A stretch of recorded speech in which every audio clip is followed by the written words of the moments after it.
Hello, my name is Jean-Paul Taldon, and I will be reading a few scary stories for you tonight to improve my speaking skills and my reading skills. So, I hope you enjoy. The first story will be Nightmares by Zal Fatal, and here it is.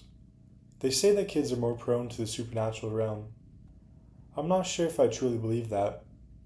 However, this is a true story about recurring nightmares I had as a child.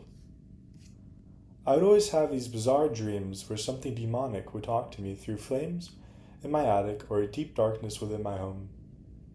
It was always the same evil, malicious voice, threatening me, my family, or speaking a language I didn't understand. This particular nightmare I'm about to share has stuck with me throughout my entire life. Get comfortable, because it is a bit long. I was outside my house at night, which was unusual since I lived by the rule, when the streetlights come on, it's time to come in or you will be grounded. I could see inside my home through the window. The lights were on and my family was sitting down for dinner. I watched them, confused as to why they didn't seem to notice or care about my absence. I started banging on the window to get their attention to no avail. My friends at the time all lived a house or two away from my own. Suddenly, there was a swing set in my driveway. My best friend Kyle was swinging on it. I felt instantaneous relief because I was no longer alone, but I also knew that something was right. I went over to him and sat on the swing set. He wasn't talking, nor did he even seem to notice my presence beside him. I kept trying to get his attention when I remembered the candy I had stashed in my backyard. Surely that would pull him in out of his strange trance, I thought. I told him to please wait for me to grab a surprise I'd saved for us. After getting no response, I ran to the place I really did have Starburst hidden from my parents. I grabbed it and started running back, hoping he didn't leave me out there alone. I stopped abruptly to see a vacant swing, still swaying back and forth. I was frozen with fear. He was gone. All the houses looked dark and locked up tight. I was facing the street as I watched in horror. Each set of streetlights went blank. One sat at a time, coming toward me. That familiar darkness which I already knew held something evil within it. I ran back to my front door, repeatedly ringing the doorbell to my house as I watched the darkness closing in. I knew this would be the time it finally consumed me. I felt tricked and terrified. There was nothing I could do, as it was coming right for me. The last thing I remember is closing my eyes before the last of the lights went black, accompanied by the sound of demonic laughter. Maybe it did find its way in that day. I had never another nightmare like it. Ever since then, I've always been drawn to dark things and occasionally get blindsided with debilitating depression. I know this was a dream, but that doesn't make it any less real or true. I love to hear and or read some other stories like mine. What's your worst nightmare? And he finishes off with a quote. The oldest and strongest emotion in mankind is fear, and the oldest and strongest kind of fear is the fear of the unknown, by Lovecraft. The next story is called Skinwalker in a Shopping Mall by Gorgamus the Great. This happened to my friend close to Halloween. I'm a security guard stationed at a gigantic shopping mall with a few other security guards. I went off to my area while the others went to theirs. I started to do my rounds, going to shops and around the main part of the mall. It was getting close to Halloween, and the mall was packed. Then, that's when I noticed him, the cloaked figure coming towards me smoothly. It bumped into me as it passed me, and I felt a feeling as us security guards never feel. Fear and evil. I made a call out to it to see if it would respond. "Hey you! Stop right there!" I yelled. It didn't acknowledge that I was there, so I followed it to see where it was going. It stopped and turned slightly to see if it was being followed. Then it continued going, but the pursuit was cut short by an elderly Asian man falling down in a shop. As a nice guy I am, I helped him up. I turned back to where the cloaked figure was, but it wasn't there. It vanished into thin air. I went to have my break, and when I was about to walk through the door, I ran into Rex, my friend. "Hey, didn't you happen to see a cloaked figure walking around?" I said. Rex went white and then said, "Yes," and this time it was looking at me.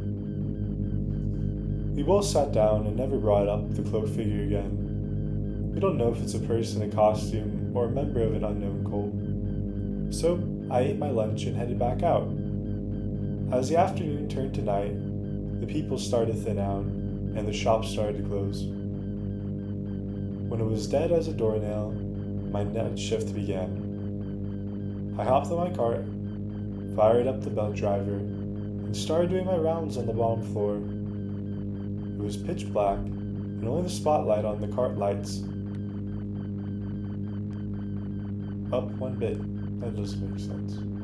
The darkness isn't the only thing I should be worrying about. That cloaked figure is probably still in the mall with me. Then I heard a sound.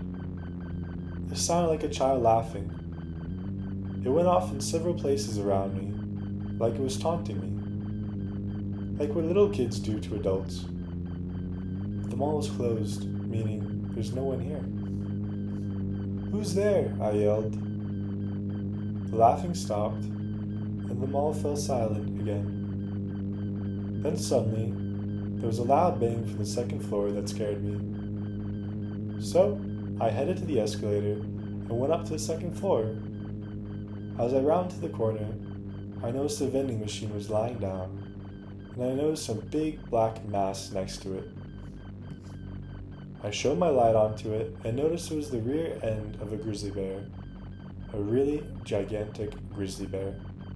Bigger than any I've ever seen. The thing froze as the light hit it and slowly turned to face me. The front half of the gigantic creature was that of a bobcat, with glowing red eyes and long fangs. The creature rose up on its hind legs, making it about 7 to 8 feet tall. It held its bobcat paws out to balance its body. I could feel its red eyes looking right into my soul. "Who's there?" it said in a distorted version of my voice, before letting out a god-awful screech. I was done. I jumped into the cart and sped all the way to the entrance of the shop and ran outside. I'm still at the same mall, and I have never seen it since that incident. That concludes the story. The next story is The Crawler by The Real Lord of Hell. What a pleasant name. This story begins on a moderate autumn afternoon with myself and 2 friends, T and J. I live in a small town in Queensland, Australia, and in my area we have lots of folklore creatures such as the Quinkins and the Mist Marauder. However, the creature in this story resembles neither of these. My encounter starts when T, J, and myself had gone for a long bike ride around the town. We were about 13 at the time, and, being dumb teenagers, had decided to explore the abandoned shed in the rainforest. So, we head down the muddy track to the corrugated steel shed and kicked our way through the door. I'm very attracted to the paranormal, and can often feel the supernatural in what I can best explain as a violent shiver. As we climbed over plants and abandoned machinery, I started to shiver, but ignored it. T called out to me and Jay, "Hey, come look at this," in an excited yet scared tone. We rushed to him and saw a pile of small bones, like mice and birds. We thought maybe an owl or kite had made a home there, Then, from under a rusty tractor, came a screeching noise, which sounded like a wild pig's enraged squeal and a human shout. We turned around, and there, crawling towards us in such an unnatural, slow way, was a pale figure, easily 7 foot in length. It was white, almost slimy looking, and its eyes were like a pale figure, pits, hypnotic and evil. And its mouth, its mouth, was a mess of razor-sharp teeth, definitely not for eating anything other than flesh, bone, and muscle. We booked it out of the shed, hurling over machinery and through undergrowth that had grown from cracks in the floor. We slammed down the doors and pushed a log up against them. Its long claws were scraping against the doors, and as we got onto the bikes and pelted down the track, it screamed repeatedly, piercing the silent night. And then I heard it say, in a twisted, distorted voice, "Come again soon," and its scream turned to evil laughter. Needless to say, we haven't been anywhere near there since. I'll post more of my encounters soon, and until then, sleep with one eye open and a gun close by, in case the crawler comes looking for you. Our next story is Haunted Priest House by Frederick. This is a real paranormal story from Finland. So here it starts. I'm now 27 years old, and I was living with my family in a priest house because my mother is a priest. It was I, my mother, father, and 2 brothers, and sometimes my grandmother visited us.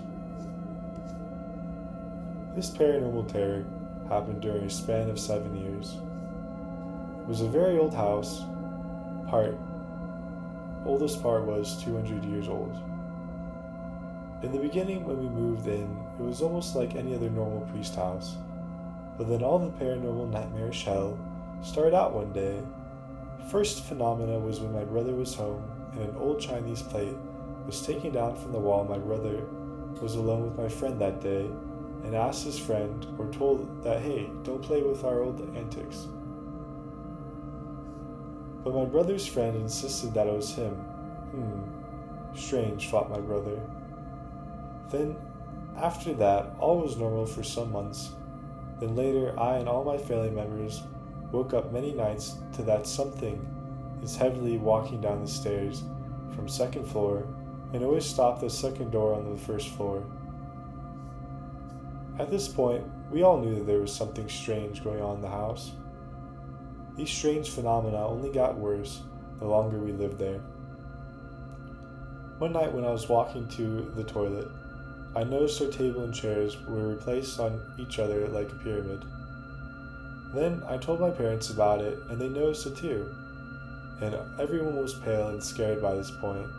So my father got very angry and said to the rest of the family to stay behind him, and that there's probably some poltergeist that wanted us to move out.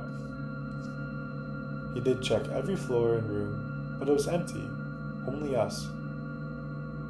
After these events, things went to the worst direction. Days after that, I began walking to the toilet during night, and this time I walked straight into our samurai sword that something pressed deep in wooden floor with such power that no human can do it, and completely silent. This happened twice. After the second time, my father took the sword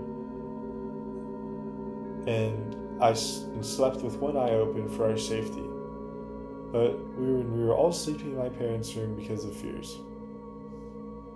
Again, the footsteps started walking from 2nd floor down to the room. This time, where we all was, then the footsteps stopped beside my parents' bed, and something tried to grab the sword from my dad's hands. My dad is over 100 kilograms, so the spirit's force grabbed him and almost the sword away from my bed. We was all shocked at this point, and I remember we was thinking how strong and how much capacity got this poltergeist. The entire family eyewitnessed that. Then something did remove books from the bookshelf and dropped one of them straight on my dad's head. At this point, this house had become a nightmare horror movies after this felt like comedy. For many weeks, there was just strange sounds around the house for several months, so we started to get used to this, and then there could be months without anything. We also got a dog during our time in that house. Then it started again. Our dog once got angry, showed teeth to something we didn't see at the roof inside. Then the dog that is named Caxton got very scared sometimes, and Caxton was a smart, fast dog. But Caxton never went alone upstairs to the second floor, where those steps started, and the place and house that everything was at worst. Once my two younger brothers did run for their life downstairs crying because something moved around with them and replaced things close to them.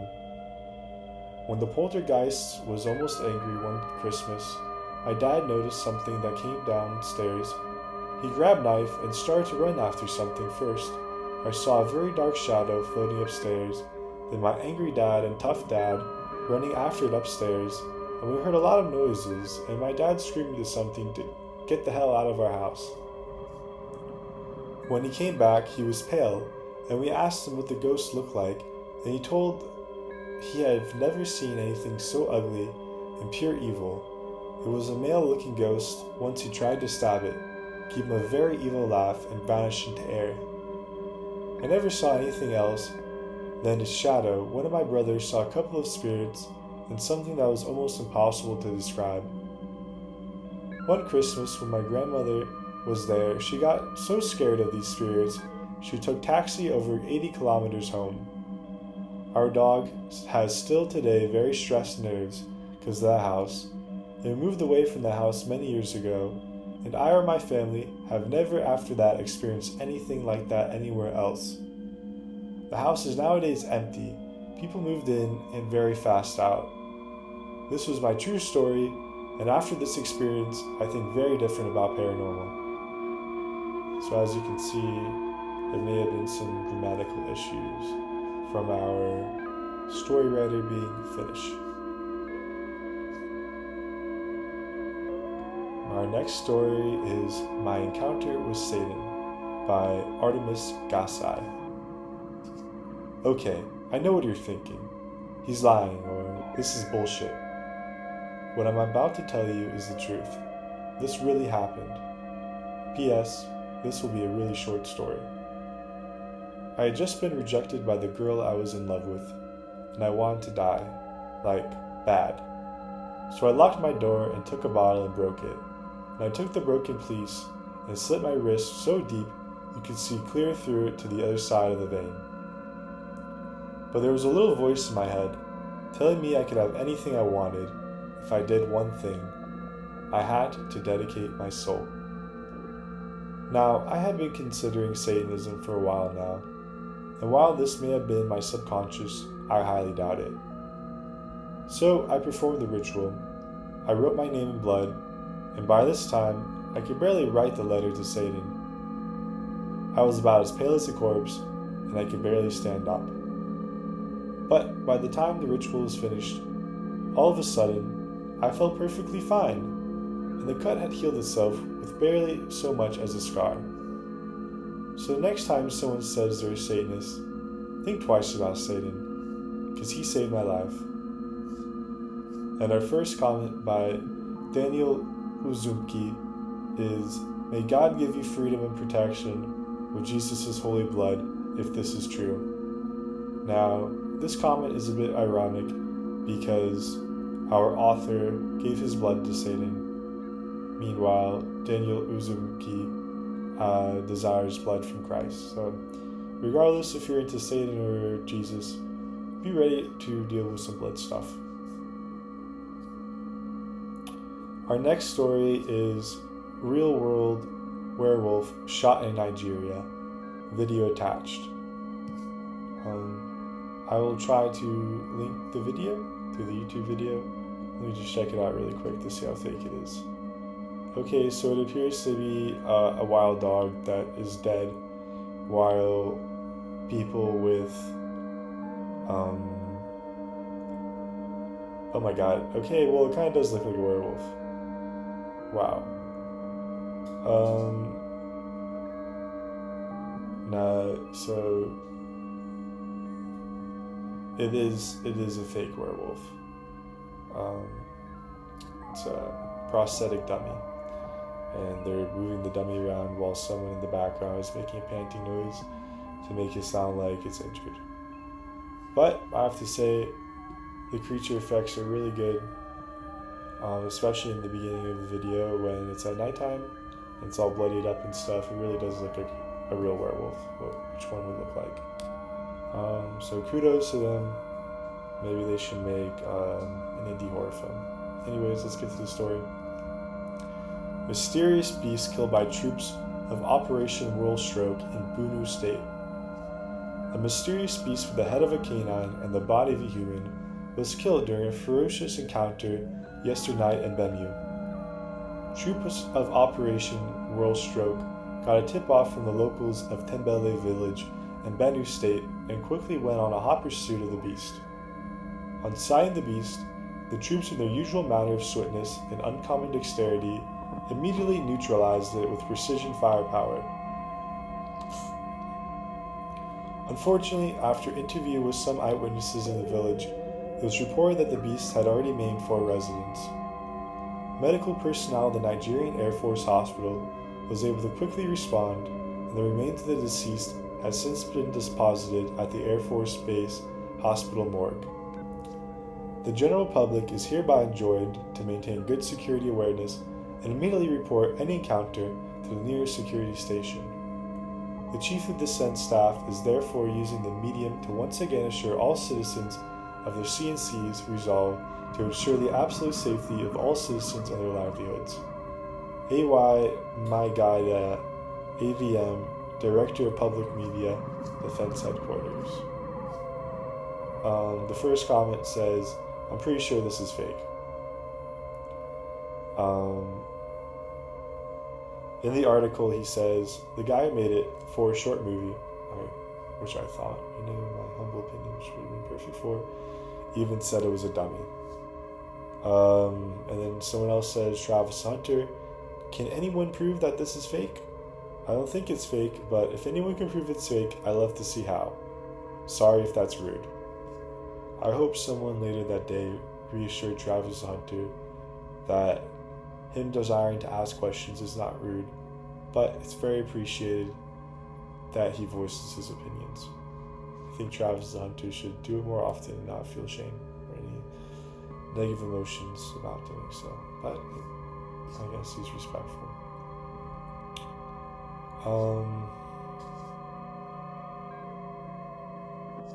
Yeah, a lot of people think it's fake.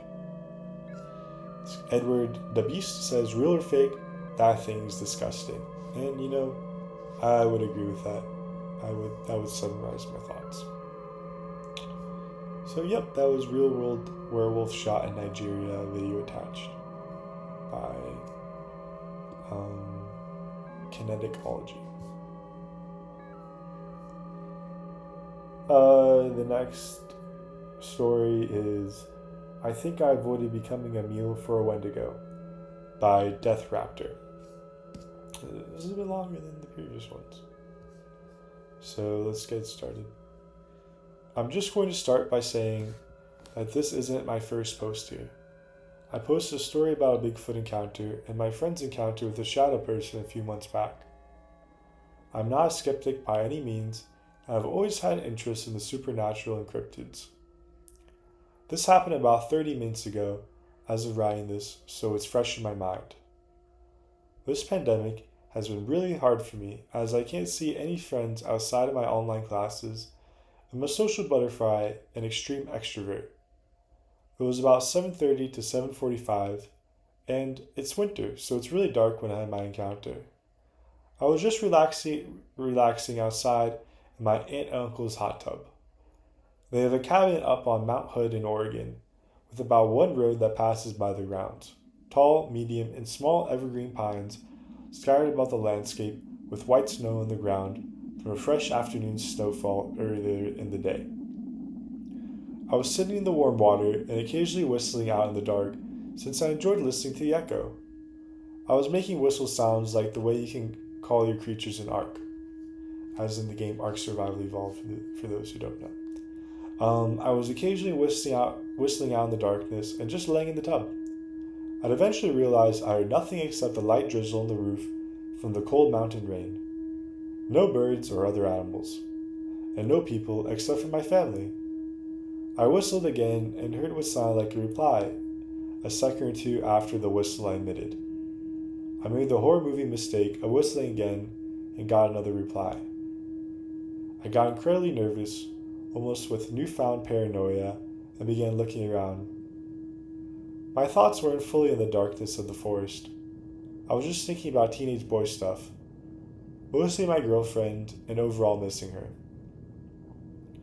The thing that really snapped me out was another whistle. I glanced around the forest expanse and noticed something I hadn't noticed before. A set of yellow eyes staring at me from the woods, several feet off the ground. It seemed so unreal, as the only other experience I had ever had like this was when I saw a small Sasquatch with my older brother back in 2013 in Gaston. The eyes disappeared and I didn't see them again. I somehow had the courage to be outside for about 10 minutes after that until the smart side of my brain said, "Dude, get in that cabin now." I realized I didn't hear it. Whatever it was, leave.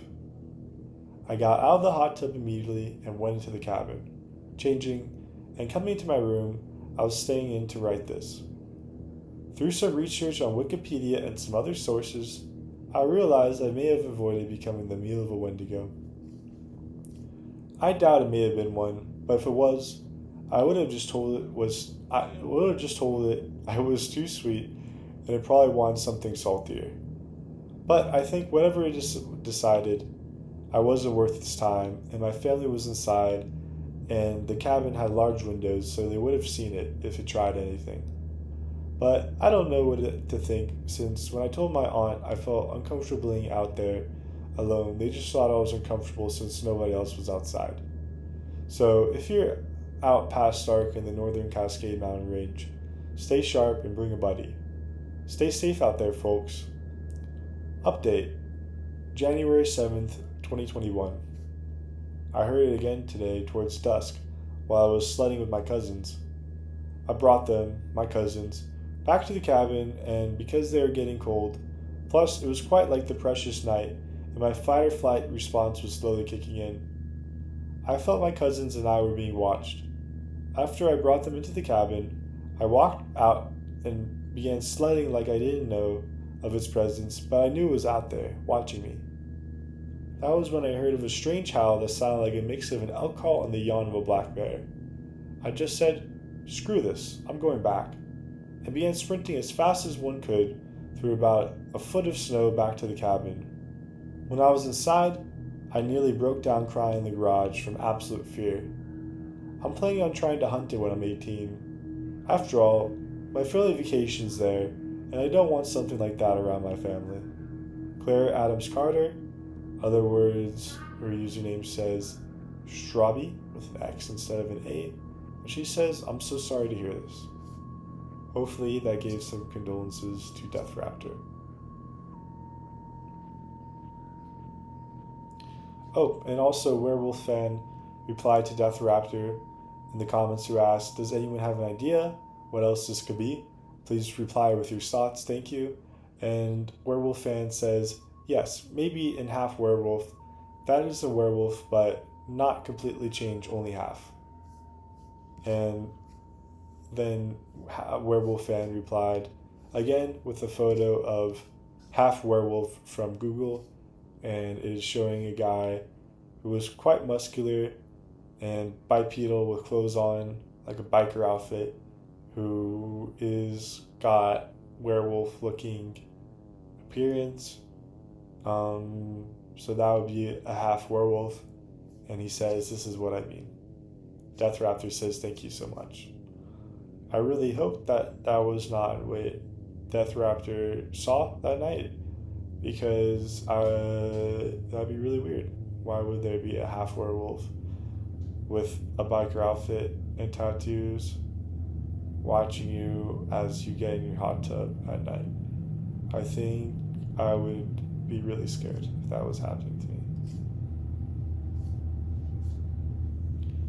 Thankfully, there are people like Werewolf Fan out there to let you know what percentage werewolf the creature stalking you now is, because that can be very important to know what you're dealing with. And the next and final story of the night is I Befriended a Skinwalker by Muliam. Let's start off. I know, this isn't really the story you're used to hearing on this channel, but I figured I could share this. The title of the story is crazy enough, and most people don't believe me when I tell them I have a Skinwalker friend, but it's worth a shot, right? I was around 12 years old when the story began. I lived on a huge farm that had about 5 to 10 acres of just woods. I was the only child and by myself for most of my childhood. Ever since my grandfather died, my family has been busy keeping their lives up, keeping me to fall in the background. So I spent my time either on swings or in the woods. I love the woods. It's always a safe haven for me. There was a spot I'd always go to. It was a spot in the woods where a beautiful tree arc presented this sandy, small creek. It was small, but it was powerful, and deep enough for me to swim in the summer. I always spent my time there since I was alone and had nothing better to do. It was where I could go to feel safe, but one day that changed. I was at my spot one afternoon after school, just looking for lizards to catch when I heard a very loud thrashing sound through the thick brush to my right. Looking over, I could see the bushes and leaves shaking, like something big was running through, something like a bear. I've never seen a bear where I lived, but I never believed there weren't. But then the bushes stopped shaking and I heard a sheep bleat. There wasn't any sheep or goats in my neighborhood. None of my neighboring ranches had sheep or goats, just cows, horses, and occasional pigs and chickens. I stare, confused, before I feel a sudden wave of dread wash over me. I feel as if I'm in danger, and every instinct I had screamed at me to run back to my house. But I didn't. I was curious, and I crouched behind the tree beside me and watched the bushes, wanting to see if this was an actual sheep. About 5 minutes later, a creature walks out of the bushes. It's tall, lanky, with dirty white fur and long, bony hands. It was skin and bones and had bright blue eyes that looked human. It looked around, letting out another sheep bleat, but it sounded more distorted, like it had blood in its lungs. I was in shock, staring at this thing as it limped and hobbled around, heading down towards the creek. I tried to move forward to get a better look, but a twig snapped under my shoe, exposing my position. The creature snapped its head over towards me, instantly making eye contact with me. I stared and it stared back. Then it let out a scream and sheep bleat, charging towards me. I hightailed it out of there, running through thick woods with the thing right behind me. Soon, it must have given up, because when I got out of the woods and turned back, it was gone. I couldn't sleep at all that night. I was scared, confused, and intrigued by what I saw. After a few days of research, I came to the conclusion that what I saw was a skinwalker. The thing that kept me from coming back, taking the forms of some of my horses, my dogs, and even mimicking my parents. Sometimes I'd see the thing watching me from my bedroom window, just staring at me through the trees before retreating to the darkness. It intrigued me, yet all the time this was occurring, I never went into the woods, still wanting to be cautious. After a few weeks of these occurrences, the thing quieted down, and I never saw it again. I soon forgot about it and started going back into the woods again. After packing a barbecue sandwich, a bag of jerky, and a bottle of water, I sat out to my spot in the woods to have a picnic with myself. I did this often as I liked to be outside more than inside. As I was sitting at my spot eating my sandwich, I felt the hair on my back and my neck stand up. Something was watching me. I turned and saw this same pair of blue eyes staring at me from across the creek. I stared and it stared back. It was submerged in the brush, but I could see enough of it to conclude that it was starving. I could see the bony and shaking arms supporting it as I crouched down to keep itself as hidden as possible. Feeling sorry for some reason, I stand up and toss my barbecue sandwich across the creek. I watched as it landed in the bushes and the creature turned its attention towards it before disappearing. I stayed for a bit longer before it turned and walked away towards the house, leaving the rest of my food behind. The next day, I went back to retrieve my lunchbox, only to see it being ripped up. All the food I had was gone, and the containers they were in were destroyed. Huge, hoofed prints were in the sand, marking the creature as being the culprit for ruining my things. Instead of feeling mad or disappointed, I felt satisfaction, knowing that I at least helped whatever this was soothe some of the hunger I had. Time skipped to a few weeks, and our farm was hit by a bad storm. It was horrible. Small trees being knocked down, our neighbor's pond almost overflowing, and my trampoline going from our backyard to our front yard. Our farm was a mess, but the woods were even worse. I couldn't even walk straight without getting hit by bent trees, tripping on fallen branches. I saw a dead raccoon that was crushed under a fallen branch, and an injured deer limping its way across the woods. I felt concern and fear, feeling bad for all the creatures, but I mainly felt worried. What if that thing was hurt? I know it's weird to worry about a monster, but I was young and didn't have anyone else. I spent the rest of the day clearing out the path I took to the creek and keeping an eye out for the skinwalker, but I never saw it. My worry grew and grew as days went by, and I watched marks in the trees or the strips of the white fur struck on low branches. But there was nothing. After about a week, I was out in the woods, doing my usual walk around when I heard a sharp cry. It sounded like a woman screaming in agony and a very off pig squeal. I immediately felt that sense of dread, and I knew it was who I was looking for. Walking towards the sound, I came over the massive creature, struggling under a giant fallen branch. It was bleeding, its limbs bending in wrong directions as it clawed at the ground, frantically trying to get free. My heart ached for some reason, and I felt the overwhelming urge to help this creature. So, trying to stay out of its sight, I crept down to the thing, looking at the situation. It was doing a pretty good job at getting free. There was just one of its legs that was caught under the branch. So, trying my hardest, I attempted to lift the heavy branch to free it. I've always been stronger than most kids my age, lifting 2 50-pound horse feed bags with little struggle. So I was able to lift the branch enough for the creature to slide its leg out. It immediately dashed forward, turning around and making eye contact with me.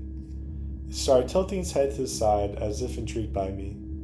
It had taken the form of a white dog, yet it was too skinny, janky, and unnatural to be one. It was like if a very long and tall-limbed person put on dirty dog skin and a dog mask and tried to mimic one, doing a bad job at it.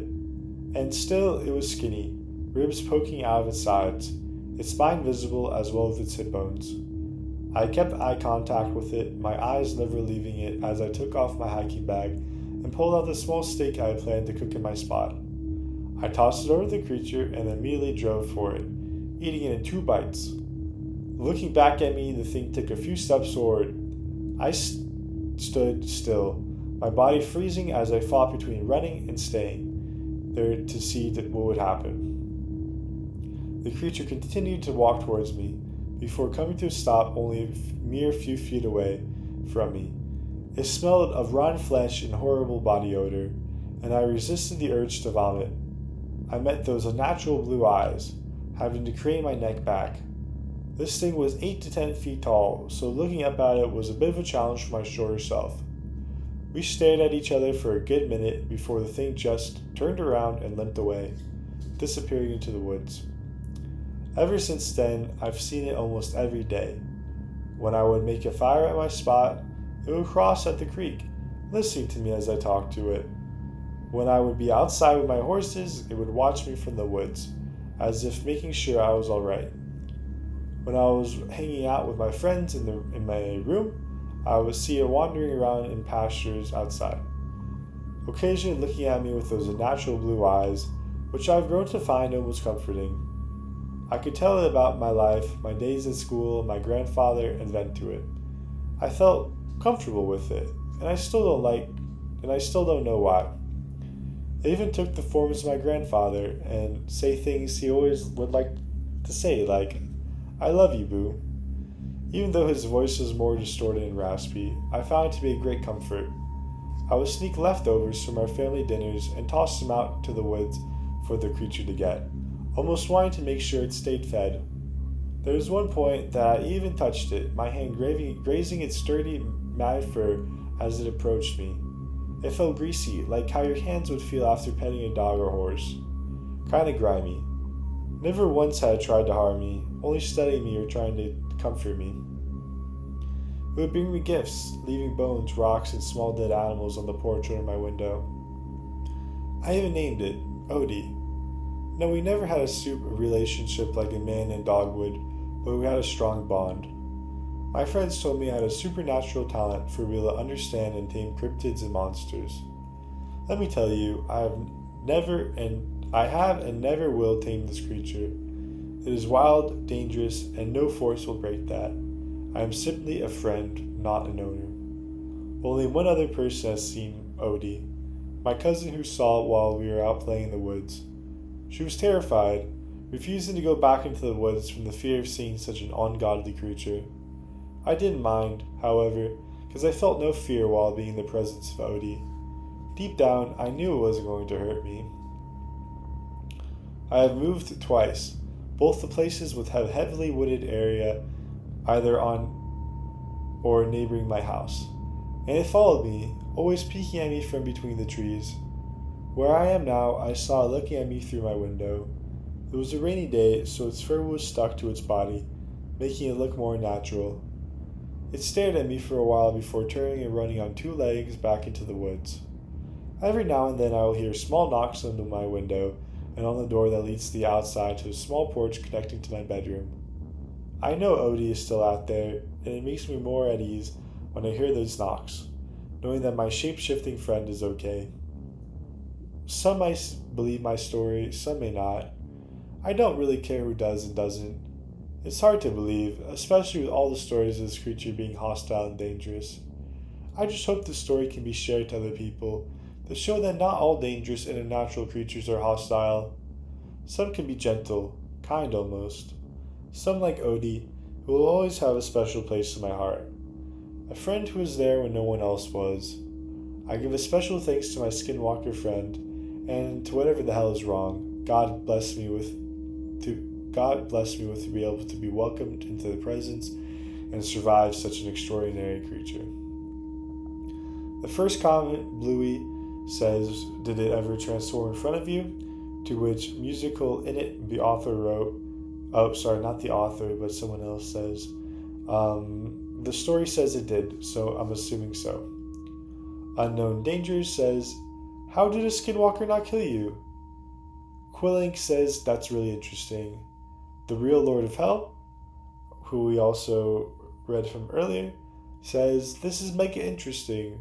A skinwalker that was non-aggressive towards a human? You don't hear that every day. I totally understand about how they isn't tame and is just a friendly towards you." William wrote and recited, "Did it ever transform in front of you?" And then also recited the other part of the conversation, "Did it ever transform in front of you?" To which they replied, "Sorry for the reply. This is the author replying to did it ever transform in front of you?" And then Muliam replied, the author, "Sorry for the late reply. My phone crashed out, Lamau. It actually did transform in front of me once. It was really weird and gross. It went from a bear-looking thing to the white dog appearance. I can't really describe it, but yes, it did transform in front of me. I don't think it saw me because I was hiding through those, so maybe that's why it transformed. Because when I was with it, and it wouldn't transform at all." William also replied to the Lord of the Hell saying it was mega interesting. Skinwalker was not aggressive towards a human. You don't see that every day. Comment. And William replied, "Yes, it is. Thank you. I don't know how I'm not dead from it. I do call it and so both of these work. I do have one other story about Odie if you would all like to hear me share." And that's all I'll read about that. So yeah, that concludes our short stories of the night. I hope you guys enjoy and have a great time, whether you are doing whatever you're doing. Okay, goodbye.